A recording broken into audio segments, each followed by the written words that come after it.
Christian T. Poss, and like he so pointed out, I am wearing cargo shorts, and I am wearing sandals. These two things, along with my substantial paunch, the dead, defeated look in my eyes, and the fact that I look very tired, all indicate that I am indeed a father. I have to look like this. It's the dad uniform if you get up to a certain age. So I'm just doing what I'm supposed to. I do have 2 kids. I have 2 because I did not want 3. 3 would have been horrible. You don't want them to outnumber you. So you stop then. I am lucky that I have boys because girls are crazy. I learned that early on. I have 2 boys. They are now 20 and 17. At one point, they were not that age.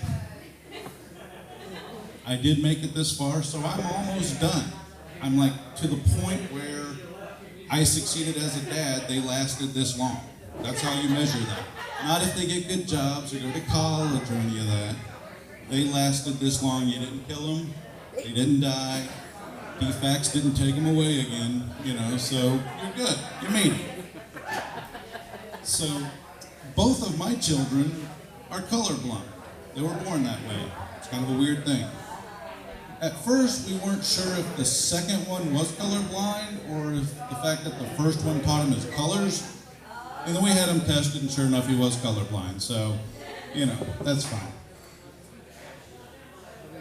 The oldest boy, when he was 5, in kindergarten, had an assignment. And I knew he was my child at this point, 1, because Maury told me on the show, but 2, this particular incident. One thing you learn about kids is they are going to be like one of the 2 parents, most likely. If you're lucky, they will be like your ex-wife and be normal. I was not lucky. Mine turned out like me, as the story at age 5 will tell you. He comes up to me and says, "Dad, I can't do my homework." I'm like, "Logan, why can't you do your homework? What is wrong? Please, I want to help you. It's my job as dad." He's like, "Well, it says to color this part red and to color this part blue and this part green. I can't see my colors." And I'm like, "Well, Logan, you're lucky that I have a good job and can afford Crayola crayons. Because if you look on the side, you can read, it says what color it is. Now go do your homework." So, yeah. I knew then that he was going to be the problem child, and sure enough, he is. Luckily, he's pretty, and so he can get away with a lot, but yeah, not a great student. So, again, to prove that they're smartasses, my ex-wife is dating a guy who's substantially older than she is. And he's a pretty good guy. I like him. He's nice. He treats the boys right. So their first question when they were going to meet him is he going to be our new grandpa? So they said this to him. And luckily, he had a pretty good sense of humor and was okay with it. But, yeah, they're my kids. Most of our parent-teacher conferences are me just apologizing to the teacher and my ex-wife. Because, what are you going to do? So, that's my kids. Oh, yeah. So, another time they decided to try to get defects called on us. It's the Wednesday before Thanksgiving, and I'm going to Walmart to buy my wine because I'm classy. So, we're there, and I've got 2 bottles of wine for the upcoming festivities, and Logan whispers to the checkout lady, "Don't let him buy it. He beats us when he drinks." And that's what I said. No. And then Sam, the youngest, not to be outdone, says, "That's okay. He only drinks when we cry." Yeah. So, Dad of the Year, is me. The only worst father, if you watch Game of Thrones, spoiler alert, Stannis Baratheon, am I right? What? So, yeah. Talk about your barbecues. What? Too soon? Spoilers. Oh, and spoilers. Yeah, if you haven't watched it, then, ignore everything I said. Okay. Let's see here. Sorry about this, but I'm kind of working on some new stuff. The other thing about kids is you have to teach them everything. Eventually, you're going to have the talk with them, and that's kind of weird. You're going to talk to your kids about sex. I mean, I never had the talk. My parents, I guess, were too embarrassed about it or something, but I think I did okay. I mean, everybody's supposed to be crying and vomiting from nerves at the end, right? That's normal, right? Nope, just me? All right, well, at least I enjoy it. So you have this talk with them, and you set them aside, and you don't really know what to say. How far do you go? Because you don't want it to be creepy, like, yeah, and then you do this, and then you do this. I mean, or you could do, when a man loves a woman very much, then or when two people are bored and drunk, or it's 2 o'clock at the bar and she's not horrible, when do you stop having that conversation? So, you have the conversation with them, you discuss that.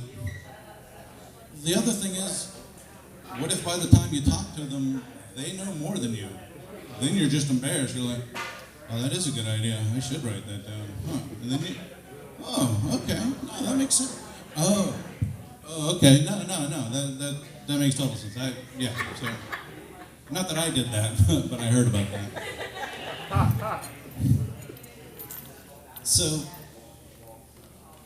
one of the children, I'm not going to embarrass which one it was, but my ex-wife was cleaning the room and found some interesting items underneath the bed.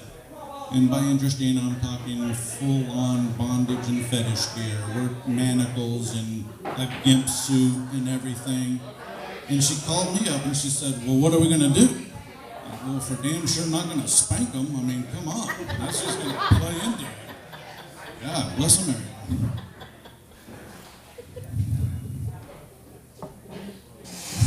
The other thing, if you've driven to Macon from Perry on I-75, you've noticed that there is a lot of people that have back problems, because there's all kinds of massage places advertised on the way up there. And he was 12 at the time, and he asked, Dad, why do we care if they're Asian? 12 really is the time when you start talking about a happy ending massage to your children. I haven't figured out when that time is, but it's not at 12. I know that much. So, yeah, I'm like, so thinking fast. Well, that's a style of massage. That it's an Asian massage. It's different. It's, like Swedish massage. You heard about that? Sure. Yeah, let's go with that. It's Asian style. Well, then why are they so friendly to truckers? Yeah, truckers.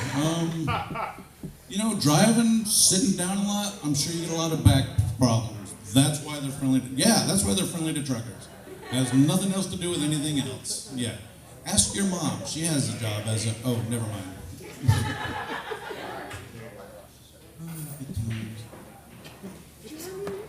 So, prior to stand-up, obviously, I used to work in the sewer industry, and yes, that was a shitty job.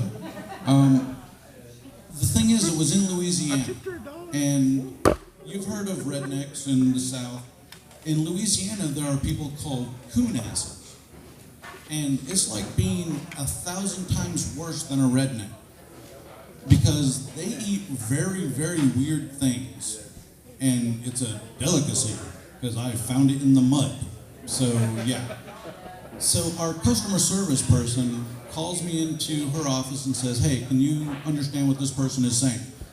And she plays this message, and all you hear is, blah, blah, blah, sewer, blah, blah, blah. And I'm pretty good with accents, and I'm pretty decent at understanding people. I had no idea what this guy was saying, but we were able to use caller ID to figure out the number, so we called him back thinking maybe it was a phone message problem. So we call this guy, and he sounds exactly like that. It is not any kind of problem other than he's from Louisiana and talks like that. So we try to figure out how to find out who he is and what his problem is, and maybe send him a bill or something, because that's what sewer people do. And she asks him, well, sir, could you spell your name? No. You can't spell, okay. Well, what street do you live on? I live on blah, blah, blah. Of course, yeah. Well, can you spell that? No. Is there anybody there that can spell anything? Oh, yeah, hang on. So he puts his 10-year-old daughter on the phone. And, can you spell stuff, sweetie? Yeah, I can spell whatever you need. Turns out she's like a valedictorian of 5th grade or something because she was able to spell both their name and their street address. So, but yeah, if you ever get the chance to go to Louisiana, don't. Because very, very scary place. Maybe stop in New Orleans for a little bit, have some food, go to Bourbon Street, see some boobies. But you can do that here. You don't have to go there, so I don't recommend it. One of the things that I get to experience and enjoy are kidney stones. I don't know if anybody's ever had kidney stones, but I highly recommend them because they're awesome. Because not only do you get to pee out rocks, which is fun and a cool party trick, they give you really cool drugs when you're having kidney stone problems. So it's kind of a plus or minus good thing, bad thing. So the first time they ever gave me Dilaudid in the hospital was an interesting time. They gave me the shot and my pain went away magically, just pain gone. And I was so excited about this that I decided to call my loved ones and let them know, because that's what you do when you're pain-free for the first time in a couple of days. So I called my brother, who happens to be sitting right there. So I call him up and this is what I said. Hello, brother. I love and miss you because you care about me and I care about you. And you should come visit me in the hospital because I haven't seen you in at least a couple of days, so we should hang out. Well, here's what he heard. Blah, blah, blah, blah, blah, blah, blah, hospital, blah, blah, blah. He might have thought I was from Louisiana, I don't know. We're not really sure. But he eventually figured out where I was and did come visit me because he is a pretty good guy. But yeah, definitely recommend Dilaudid if you get a chance. Just throwing that out there. So that kidney stone, they actually had to go in and get. Now, that's kind of an interesting procedure because you're thinking, oh, they're going to cut open the kidney and go in and get. No, they don't do that. They swim up the Nile, if you know what I mean, with something he said was going to be about the size of a ballpoint pen. And I'm like, okay, now, I'm fairly sizable in that department, but the ballpoint pen is going to be really big. We should probably make sure that I'm not awake during this. And he's like, oh, yeah, you're going to be out. And we leave a stent in to cause any, if there's any swelling or any problems, then your kidneys still work. Okay, great. And I'm sure he told me this, but I don't remember it. After the procedure was over, and I was still married at the time, I looked down and there is a black piece of surgical thread coming out of my penis. And I'm thinking to myself, that wasn't there when I went in. I should probably ask somebody about it. So, still kind of recovering from the drugs that they put me out in a very loud voice. Hey, is there supposed to be a string in my dick? I got a string in my dick. Somebody do something about this string in my dick. And of course, my wife at the time was trying to shush me. She's like, no, it's supposed to be there. I'm like, I'm pretty sure it's not supposed to be there. Because I've had this dick for 40 years. There's never been a string in it before. I don't think it should be in there now. So they convinced me, no, it's supposed to be there. We'll take the string out later. And they did, and that was a weird thing, but we don't need to go into that. As you can tell, maybe from over here, I'm wearing a fitness tracker. Obviously, it's working. Turns out, just putting it on doesn't do anything. Yeah, so now I tell people it's a sleep monitor because it does that too, and I don't have to say, well, if it's a fitness tracker, why are you still so chubby? Yeah, so it's a sleep monitor. So, yeah, I don't recommend them. You can just not pay money and not do anything. That's a lot easier. I recommend that. So, for my last little bit, that hurt here and here. So anyway, you're welcome. Obviously, I'm a dad, but the other thing you think of when you look at me is thug. Straight up thug, right here. Yeah, you see it? Yeah, I'm dangerous. So, about 10 years ago, I went in for a job interview at the local Ace Hardware. It just opened up. And I went in for the interview, and I aced the interview, and I passed the little math test. It was just some simple addition, which may be hard, I don't know. Wasn't for me, but some people might have problems with it. So they said, well, we're gonna hire you. All we have to do now is the background check. I'm like, oh, sweet. I have never failed a background check. I have nothing to hide. I'm an open book. So they all leave for a little bit, and about 30 minutes later, some Perry police officers come in. I'm like, hey, how's it going, guys? Still thinking I have nothing to hide because I'm a pillar of the community. And they asked, are you Christian Foss? Why, yes I am. How are you guys? Like, can we see some ID? Sure. So I show them some ID. We have to arrest you. Well, I thought I did okay on the interview. Had nothing to do with the interview. Side note, didn't get the job, because when you get arrested at the job interview, they will not hire you. So, turns out, the year before, I'd had an expired tag ticket in Macon that I thought was like a warning. I didn't realize it was a ticket I had to pay. And they said, well, we gotta arrest you. You have a bench warrant for an expired tag ticket. I'll pay the ticket now. How much is it? I mean, I've got $200, whatever. Well, let's get this over. Well, it doesn't work that way. We're gonna have to arrest you, take you to jail, and then extradite you to Macon. Turns out Perry and Macon do have an extradition treaty. So you can't hide in Perry from Macon if you were thinking about it on the land. So I'm like, all right, fine, whatever. So they put me in handcuffs because I'm a dangerous person with an expired tag and take me to the Perry jail, which had just been built. It was very nice and open and airy. I'm like, okay, jail's not bad. I can do this. And then I'm sitting there kind of waiting, and this guy next to me asked me if I know who he is. I'm like, oh, do you know who I am? I thought we were playing a game that you played in jail. I've never been there. I don't know. He's like, well, I'm Spurgeon Green. And I'm like, I still don't know who you are. I just moved here.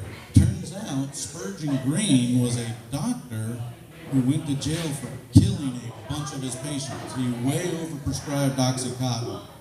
Now, if I had my kidney stones, then I would have wished I would have known him, because I'm like, oh, we could have hooked up and fix some problems, but I didn't, so that was just a weird story. So me and Spurgeon Green are there hanging out, being all, arrested. And I go up and I ask the guy, hey, can I call somebody and let them know where I'm at? Because right now, my family has no idea where I'm at. I was arrested at a job interview. And they said, no, you may be like some kind of mob boss and they could try to rescue you on the way to Macon. Yeah, because I'm dressed for a job interview. I look like some sort of mob boss. I mean, yeah, I'm dangerous. So they didn't let me make a phone call or anything. And then they extradite me. They sent a guy from Macon to drive me up to Macon. And he didn't have a cage in his car, so I had to wear the shackles and everything. Reminder, expired tag ticket. I didn't kill anybody, didn't steal anything, didn't do anything really all that horrible except not pay a ticket. So I'm doing a little shuffle, it's hard to walk in, get in the car. We drive 100 miles an hour to Macon because this guy was tired of being at work or something. So Macon jail, if you ever get a chance, is a lot different than Perry jail. It's not light and airy. It is a very scary place. It's like something you see in a movie where people die in jail. All right, everybody else saw that, right? Nope? Okay, good. Drugs are working. So, yeah, I get to this jail, and I'm there, and they're asking questions to make sure that I'm okay to be in jail, which I thought was nice of them. They're like, are you suicidal? No. Should I be? Are you on any medications? No. Do you drink?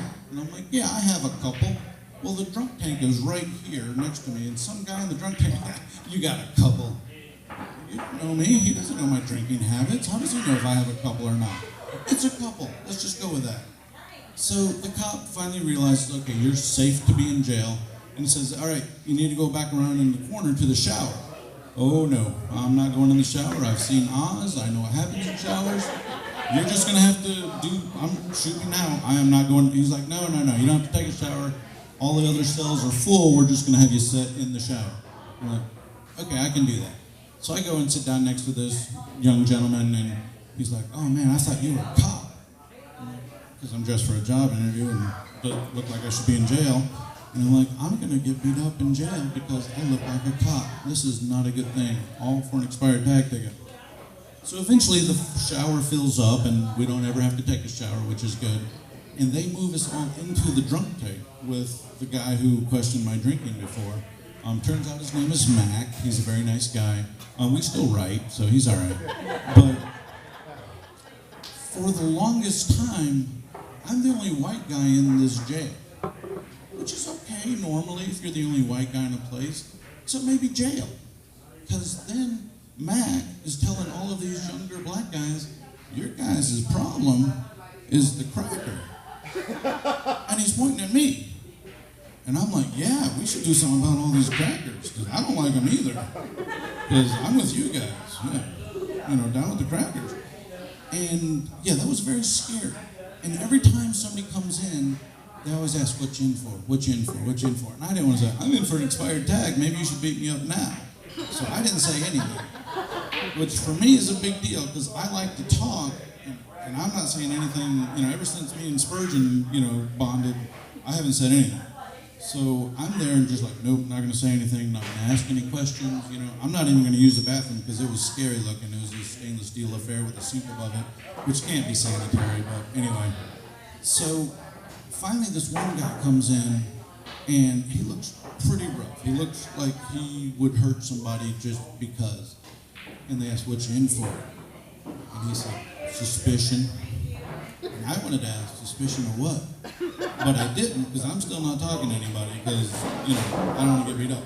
Luckily, somebody else asked, suspicion of what? Like, Black Charlie?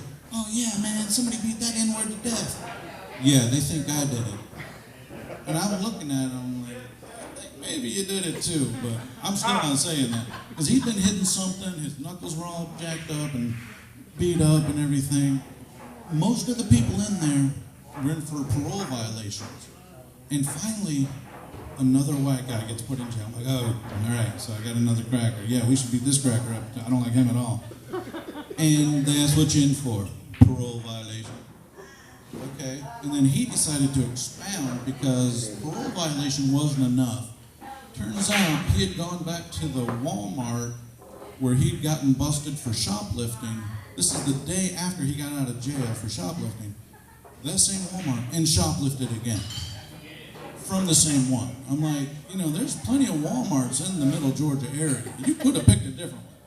I mean, you're not really doing us a favor here.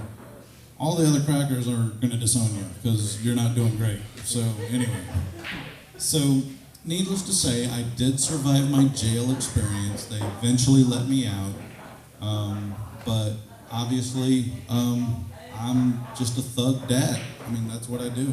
That's what I am.